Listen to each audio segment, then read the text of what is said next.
All around the world, men and women, people of all ages, have witnessed the awesome manifestation of God's presence, power, and His love, rendered in words, words beyond the written pages. Why are we preaching like this? Why do we travel all around the world preaching the gospel? Because Jesus is coming again. And He left us with a message to tell the untold. A message for the whole world. This message of faith in God and His unfailing word has brought about change in the lives of millions around the world. An improvement that brings many more to such meetings with the man of God, knowing that their lives will never be the same again.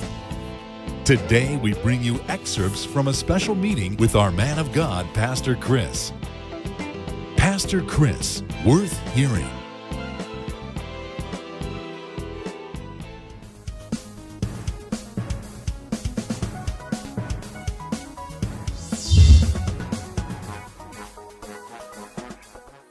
Glory to God. Hallelujah. Let's go for this one.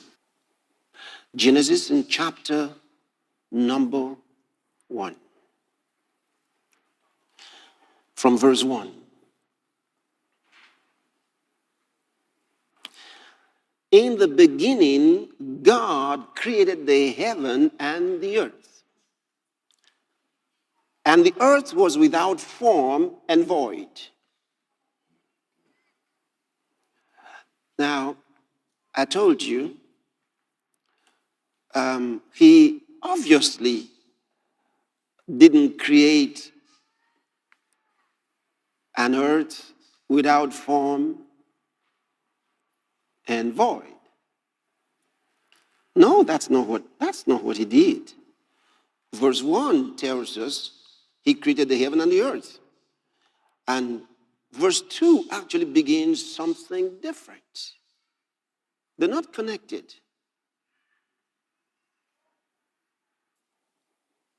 The difference between the two will be difficult to measure in terms of time. What I mean is, how long was that difference? Only God knows. But there's more than enough scriptures for us to know that He didn't make it formless and empty. Now, the words used there, when it says, and the earth was without form, it says, tohu, meaning waste, vain.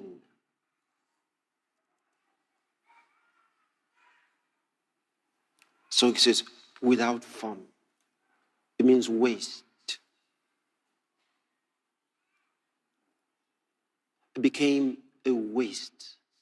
How could God create the world a waste? So the English version says, without form.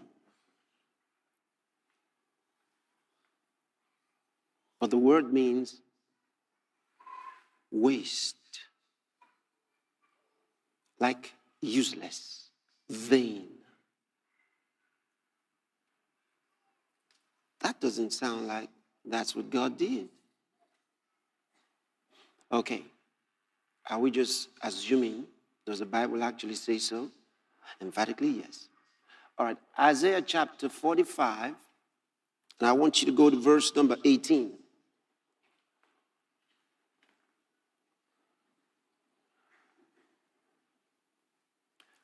Let's read. For thus saith the Lord that created the heavens, God Himself that formed the earth and made it. He had established it. He created it not in vain. For He formed it to be inhabited. Now, when it says He created it not in vain, it's the same word. To who? He created it not to who? Not a waste, not formless, as you have in verse 2, Genesis chapter 1. He says he created it to be inhabited, not empty. You see that? Now let's take another scripture. So what happened? We'll see what happened. It was a judgment. Jeremiah chapter 4. From verse 23. I want you to notice. Remember, there was a flood in the days of Noah. Do you remember? And the whole world was destroyed with water. Now, how many human beings were saved? Again? 8. So at least there were some people. 8 people. Let's read this now. I beheld the earth. Now the prophet's talking. So obviously he had a vision of the dateless past. I beheld the earth, and lo, it was without form and void. The earth was without form and void. When in history does the Bible record that it was without form and void? Genesis chapter 1, verse 2. And the heavens, and they had no light. Remember, he says the darkness covered the earth. Let's go, the next verse.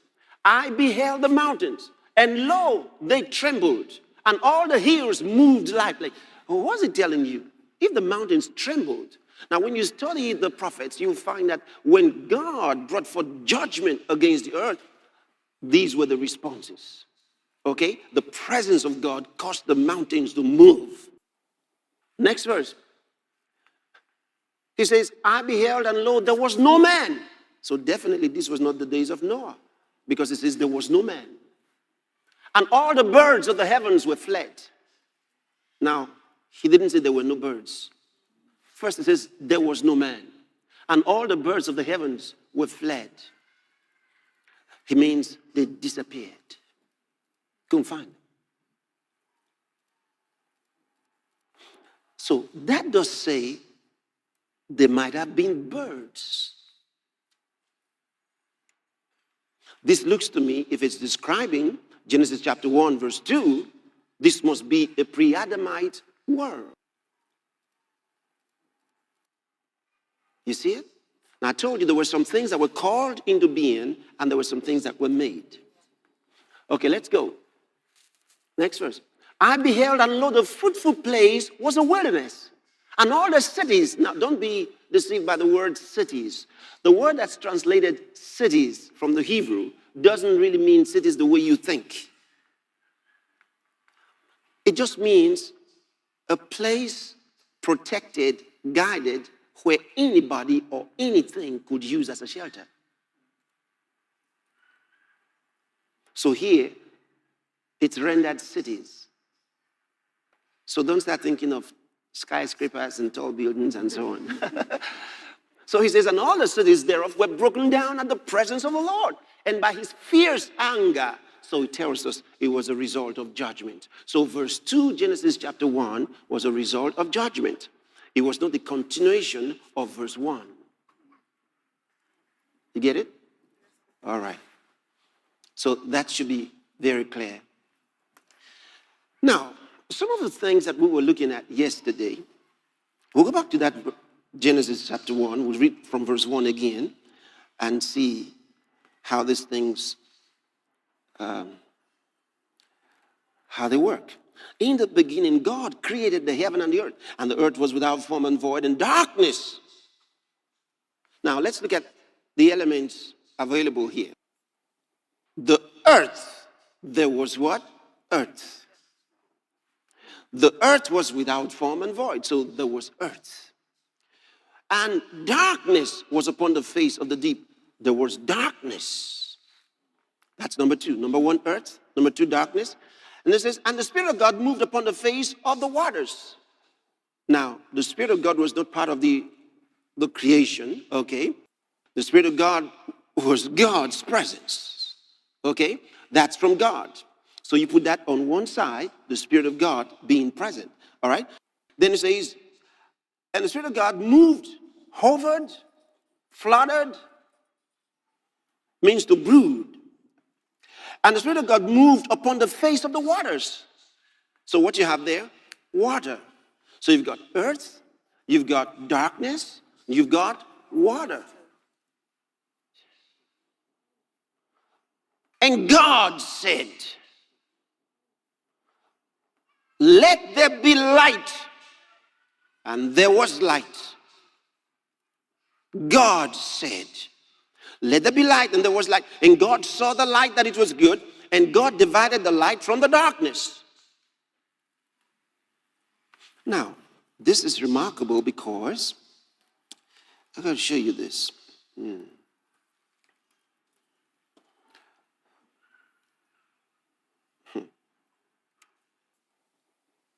2 Corinthians chapter 4.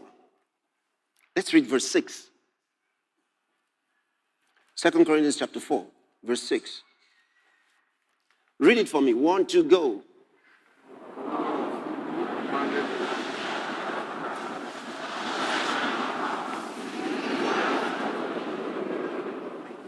Oh, hallelujah. So many beautiful things there. For God who commanded the light to shine out of darkness. So, that means when God said, let there be light, he was talking to the darkness. Because he commanded the light to come from the darkness. You get it? So, light came out of the darkness. That's what the Bible says. But this is wonderful, okay? Now, let's keep reading. Go back to Genesis. Verse 4. And God saw the light that it was good, and God divided the light from the darkness. And God called the light day, and the darkness he called night. And the evening and the morning were the first day. And God said, let there be a firmament. Now that goes on. I want to go to the next part, which is verse 9. And God said, let the waters under the heaven be gathered together unto one place, and let the dry land appear. And it was so. And God called the dry land earth, and the gathering together of the waters called he seas. And God saw that it was good. And God said, let the earth. Now, think about this. God talked to the darkness. Now, God's going to talk to the earth. We had three things: the darkness, the earth, and water, right? Okay. So, verse 11, and God said, let the earth bring forth grass, the herb yielding seed, and the fruit tree yielding fruit after his kind, whose seed is in itself upon the earth. And it was so. And the earth brought forth grass. God commanded it to happen. The earth brought forth grass, and herb yielding seed after his kind, and the tree yielding fruit, whose seed was in itself after his kind. And God saw that it was good. So he spoke to the darkness, and then he spoke to the earth. Now, we go to the next one. Verse 20. And God said, let the waters bring forth abundantly the moving creature that had life, and fowl that may fly above the earth in the open firmament of heaven. And God created great whales and every living creature that moveth, which the waters brought forth abundantly after their kind, and every winged fowl after his kind. And God saw that it was good. So now God talked to the water. Again, remember, we said there was earth, there was darkness, there was water. And the only other presence there was the Holy Spirit. So all that was available before God for this recreation, as it were earth, darkness, water. And so here God wanted to effect this recreation, as it were, because there had been a judgment. Okay? And what we find, including creation, because there were some new ones. We mentioned that yesterday. Everything was not just a recreation. There were new ones. Like man, okay? Man was created new.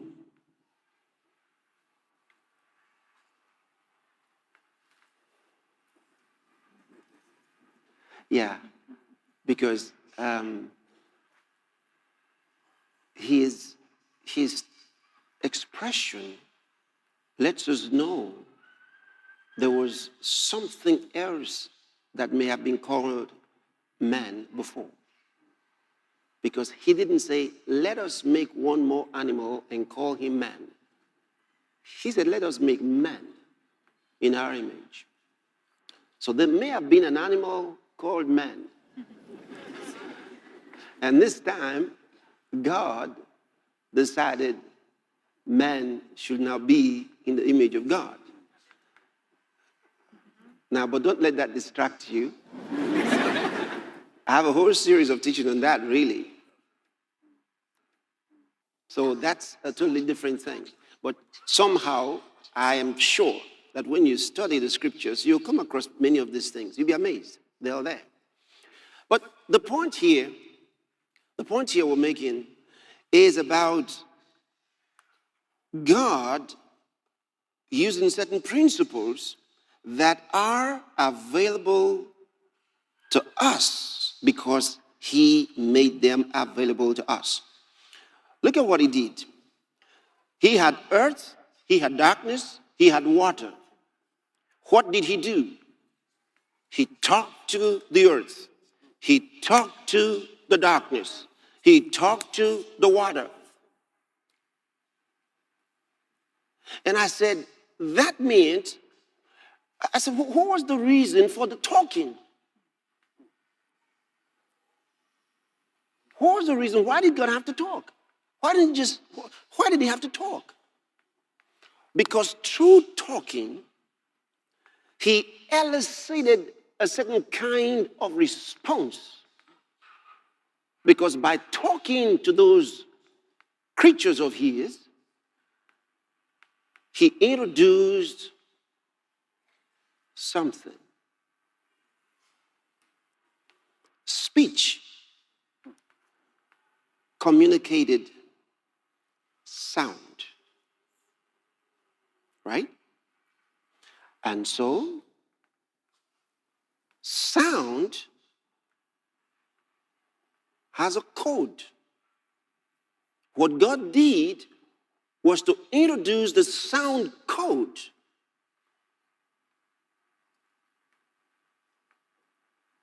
to each one that he talked to. Why? Because they didn't all do the same thing. They did exactly what he said to do, meaning that there was an interpretation of the code of the sound. Now, mark my expressions. Very, very important. And I'll tell you why. So, the interpretation of God's sound code was definite by the earth, by the darkness, and by the water. There obviously was a definite code for whatever God said. Because when God commanded the light to shine out of the darkness, it wasn't the animals that came out. You get it? It wasn't water that came out. Light came out. So there was a definite address. And when God talked to the earth, it wasn't the birds that came. All right? It was exactly what he asked for. It wasn't the wares that came out. It was exactly what God asked for. Now, this is beautiful. I'll show you something that you need to keep in your mind and never forget.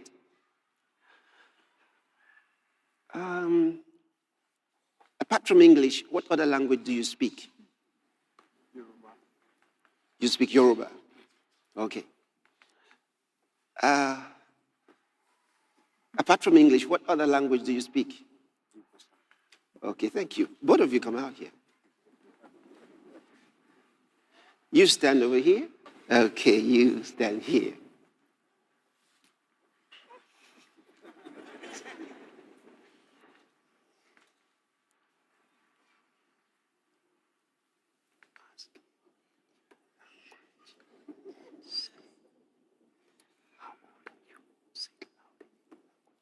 Hold on.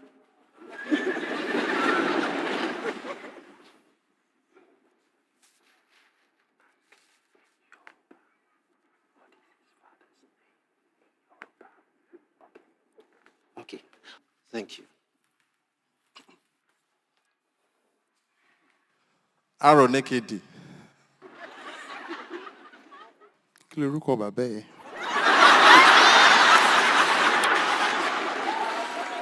Say it again. Aronekedi. Kí lorúkọ bàbá ẹ?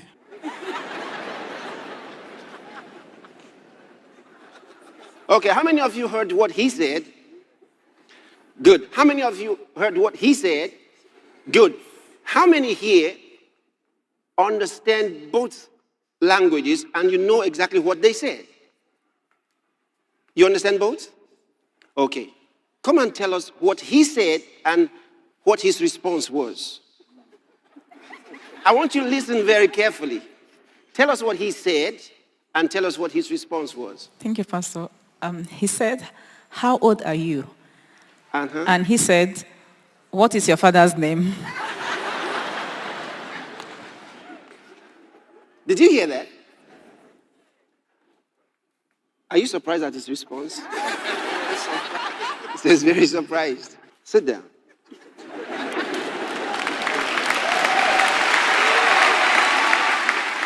Now, the simple reason for that is just to tell you words are what we say they are, okay? And the coding of words is too important. When I say Jesus, that's English. If you speak Yoruba, you don't say Jesus. You say what? Jesus. That's what you say. Some others say Jesus. Some say Yeshua. You see it? But if you're not connected in your heart to the word Jesus in your communication, it will not work.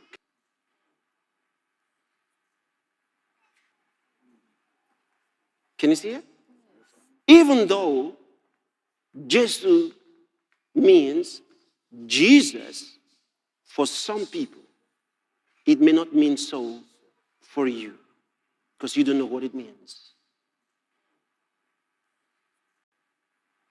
So when you use the word, the term that has no connection with your heart, it has no meaning.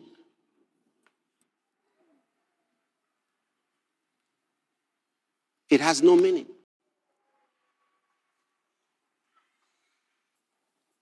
Now look at this again, very important. The Spirit of God, it says, moved upon the face of the deep. And God said, the Spirit was present. And the Bible lets us know it's the Spirit of God that created everything. When God spoke, His Spirit brought it to pass. His Spirit brought it to pass. The Word of God is energized by the Holy Spirit.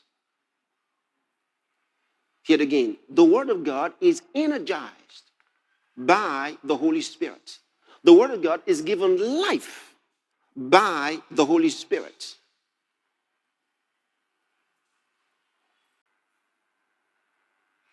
Now, so what God did when He talked to the earth, was to show us the earth could respond to sound, but to the sound code.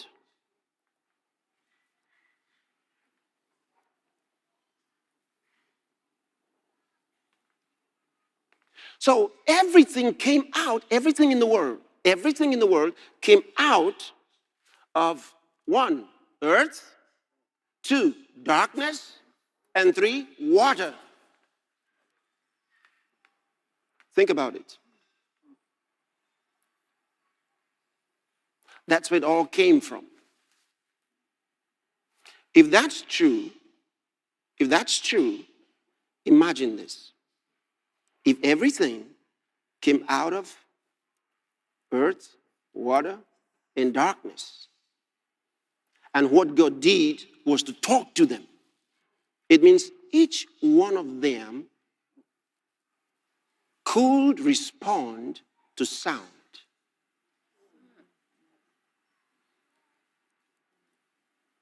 You see it? And the importance of sound here is the sound code. The importance of sound here in my address today is the sound code. It's about the sound code. For example, in salvation, the Bible says, if thou shalt confess with thy mouth the Lord Jesus, and shalt believe in thine heart that God had raised him from the dead, thou shalt be saved. Now, there's no other way to receive salvation, no matter what words you use. He tells you, you must confess Jesus Christ as your Lord. But that will not even work until there's a connection from your heart. He says, believing in your heart that God raised him from the dead, which means the Jesus that you will confess as Lord is not Jesus of Brazil, is not the Jesus who's South American, is not the Jesus, the footballer. He says, it is the Jesus whom God raised from the dead. Your heart must accept and believe that. And then when you confess with your mouth that that Jesus is Lord of your life, salvation works. Otherwise, the code is missing. It will not work. Now let's go again. Romans chapter 10 from verse 8. Let's look at it again. Romans chapter 10 verse 8. But what said it? The word is nigh thee, even in thy mouth and in thy heart. That is the word of faith which we preach. The word is near you. He says it's so close, it's in your mouth and in your heart. The word of salvation, the word of faith, is in your mouth and in your heart. They've got to work together. Now, go on. Next verse. That if thou shalt confess with thy mouth the Lord Jesus and shalt believe in thine heart. See, your mouth and your heart. Your mouth and your heart. Your mouth and your heart. So, which means, if you asked me to say, come out to a devil and say, come out in the name of Jesus. And you said it to me in English and told me to say it. But I didn't understand what you said because I didn't speak English. And I memorized what you said and repeated it. It will not work. Because it has no meaning in my heart. You see it now? So language is what we say it is. And language is so important. Words are what we say they are. They must have a meaning. That meaning is determined in your heart, in your spirit.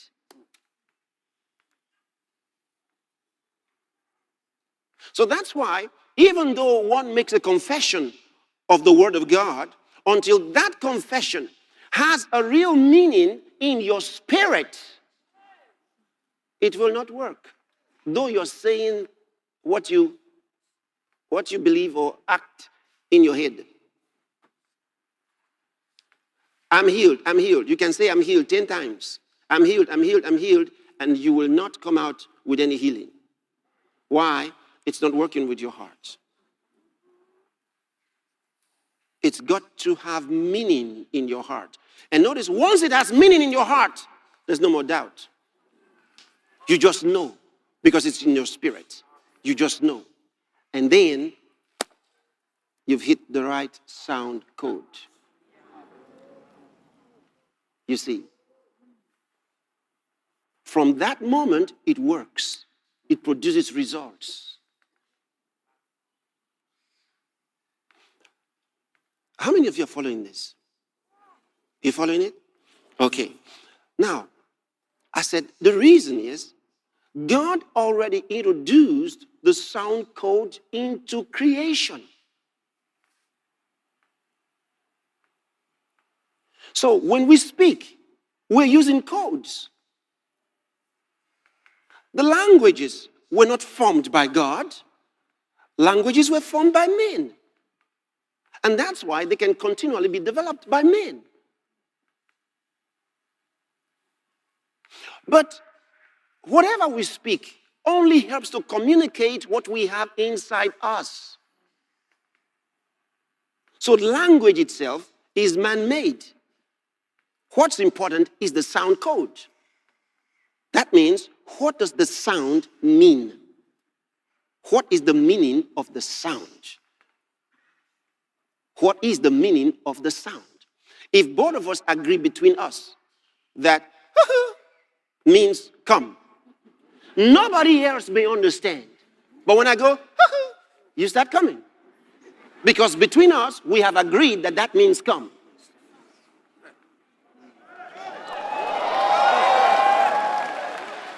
You understand that? Now, if I say, ha ha, means be healed. And we are in agreement that ha ha means be healed. When I say to you, ha ha, you say, glory to God, ha ha ha, I am healed, glory to God. You see, because we are in agreement that that's what it means. Now, not even a devil can stand that, because he knows we have that agreement that ha ha means be healed. And when I go ha ha, he has to check out, because healing has to result. Why? The code. The code is not about the language. The code is about the sound from your spirit. Can you see it? What do I want to say? It's not the way it sounds. So what God introduced was the sound code. Now look at this. I told you yesterday, sound has... see, we're talking about the importance of sound because you have understood the importance of words. But what you probably needed to get more was, when we say words, why words?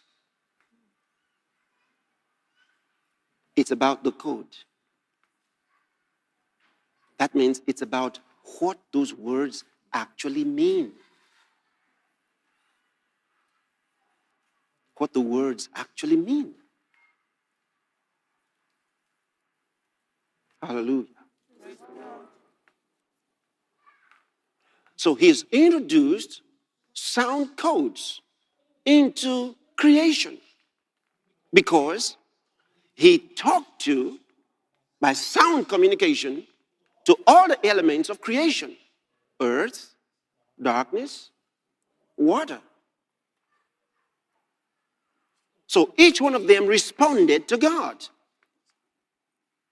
meaning that they all had sound codes, sound waves. So they responded, because sound is energy. Sound has energy. And we demonstrated that yesterday. See, it's got energy. That's why you can raise your voice and have something vibrating. That's why you can play music and raise the volume. And then things are vibrating in the room because it's pretty loud. So even though you don't see them vibrating when it is low, it doesn't mean that the energy is not being transmitted. It is being transmitted all right. And then we said, if it is true that sound has energy,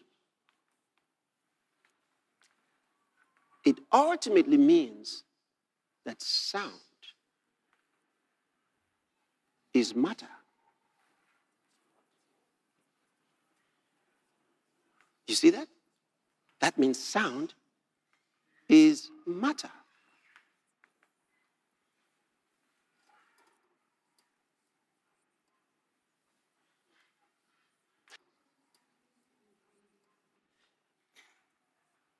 It's pretty simple.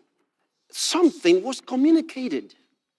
Something was transferred that had that impact, even though we couldn't see the energy. But we saw the result of the energy. Why would you have that vibration? Sometimes, even scientists have a little problem being able to distinguish between, is it caused by the wave? If it is caused by the sound wave, what is waving? Or is it a particle? Are they sound waves or are they sound particles? What could they be? Or whether the waves, if they are waves, they're measurable. If they're particles, they're measurable. But what is obvious is that sound definitely has mass. And mass is the property of a substance that gives it weight when subjected to gravity. So automatically, sound is matter. Sound is substance. So that might suggest, because if it's from God, then it's living. Nothing dead comes out of God. If it's from God, it's living. Which means that you probably have sound. Maybe it should be the smallest living matter. The smallest living particle.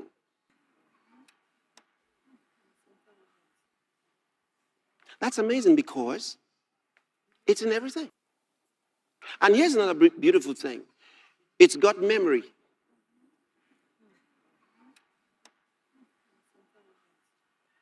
It's got memory. Now, we know this. We know that sound is what God used in creation because the Bible says so. All right? Which means sound communicated life. That means sound is a living thing. Can you see it? Now that is very remarkable because every creature of God therefore has an element of life, even the ones we describe as non-living. The only reason we call them non-living is because we couldn't find measurable life. But God doesn't think so. Let me give you an example. Here God, in the book of Numbers, calls Moses, the people are thirsty, they need water, and God says, I want you to talk to the rock. Tell the rock to bring you water. How could Moses tell the rock to bring him water? Because the rock will respond to Moses. The rock has intelligence. So God says, tell the rock to bring you water. Tell the rock.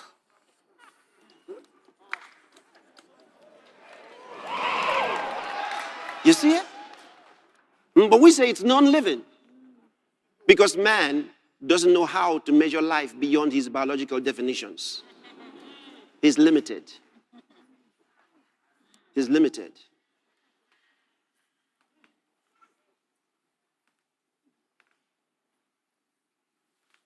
Glory to God. Then we find Ezekiel talking to dry bones. Let's read it. Ezekiel chapter 37. Let's read from verse 1. There are some beautiful things right there. Ezekiel chapter 37 from verse 1.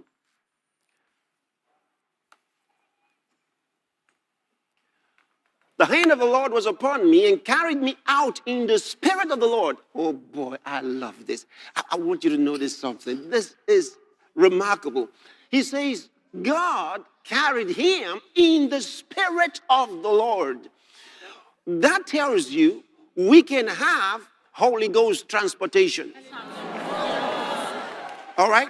Now, these are in different phases. The first phase of Holy Spirit transportation is walking in the Spirit and by the Spirit, where the Spirit of God leads you and guides you as to where to go. All right? Which means he's the one leading you. The next phase is when the Spirit causes you to do something.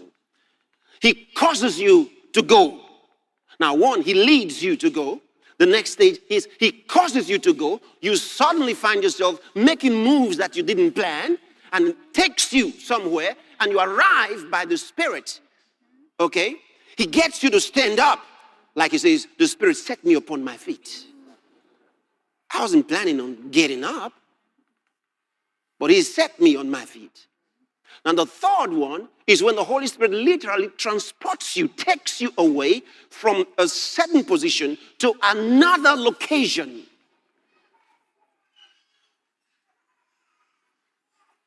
Without a material medium.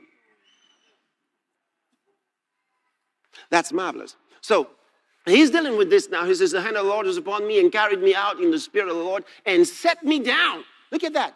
He set me down in the midst of the valley, which was full of bones. Next verse. And caused me to pass by them round about. Now, look at this. This man was not only transported to the place, he's also being made to do things beyond his planning. Okay? All right. Caused me to pass by them round about, and behold, there were very many in the open valley. Bones, human bones. And lo, they were very dry. That's an emphasis. That's an emphasis, very important emphasis. It says, lo, they were very dry. They were very dry. So as far as human understanding was concerned, there was no life whatsoever in the bones. Okay, next verse. And he said unto me, God said unto me, Son of man, can these bones live? And I answered, oh Lord God, thou knowest. Next verse. Again he said unto me, prophesy upon these bones and say unto them, oh dear Lord Jesus. He told Moses, talk to the rock. Tell the rock to bring you water. Now he says to Ezekiel, talk to the bones, prophesy to the bones, and say unto them, O ye dry bones, hear the word of the Lord. Verse 5.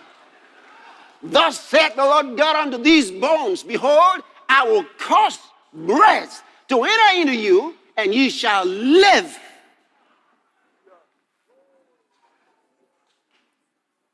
Man, he's talking to the bones. Next verse. And I will lay sinews upon you, and will bring up flesh upon you, and cover you with skin, and put breath in you, and ye shall live, and ye shall know that he's talking to the bones. He says, and ye shall know that I am the Lord. Hallelujah. Okay, next verse. This is beautiful. So I prophesied as I was commanded. I like this. Notice, he says, I prophesied as I was commanded. Now, it's important. Oh, this is where the ministry of the Spirit of God is indispensable. Because it's the Spirit that actually knows the codes. He had to prophesy as he was commanded. When God spoke to Moses to talk to the rock, he told him exactly what to say. That's why we listen to the Holy Spirit. We have to receive guidance from the Holy Spirit. He tells us exactly what to say. Sometimes he shows us in pictures. He says, say this, and then you go. If you don't say it as he said to say it, it will not work.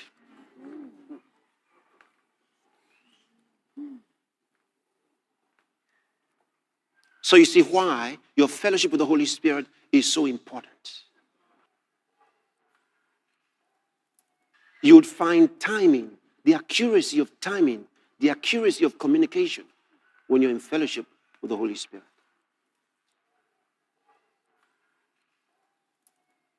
Sometimes you want to say something and he says, hold on, not now. Like when he said to the children of Israel, he says, I want you to go around Jericho once every day for 7 days. And he says, while you're doing that, nobody talking. Everybody be quiet. Then on the 7th day, he said, I want you to go around 7 times on the 7th day. Then he said, on the 7th time, I want you to shout and the walls will come down. But why didn't he ask him to do it the first day? Ask him when you get to heaven. See, what's important is he told them when the right time was. And when you pray in the Holy Spirit, you will know the right time for something. When you pray in the Holy Spirit, pray in the Holy Spirit. And have confidence in the leading of the Holy Spirit in your life. Have confidence. Hallelujah. Okay, good at that verse. It says, I prophesied as I was commanded. Yeah, so I prophesied as I was commanded. And as I prophesied, notice, I like this. As I prophesied, there was a noise. And behold, a shaking. And the bones came together. Bone to his bone. Now, that's memory at work. Each one retained the code. No one bone went to another person's other bone. Bone to his bone. It didn't matter where they were located in the open valley. They journeyed and found their own. See, they went to their own members. Bone to his bone. Which means there was a memory.